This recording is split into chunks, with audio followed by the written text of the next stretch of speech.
కురుసాకుంటే ఒకడు మురిసి మురిసిపోతాడు. ఎత్తు కాదు కురుసా కాదు మీకో సత్యం చెబుతాను.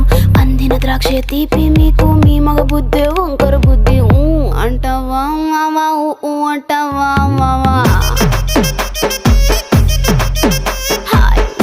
అంటావా మావా అంటావా మావా. బొద్దు పొద్దుకుంటే ఒకడు ముద్దుగున్నావంటాడు. సన్నం గుంటే ఒకడు సరదా పడిపోతుంటాడు. బొద్దు కాదు సన్నం కాదు వంపు సంపు కాదండి. ఒంటిగా సిక్కామంటే చాలు మీ మగ బుద్ధి వంకర బుద్ధి. అంటావా మావా అంటావా మావా.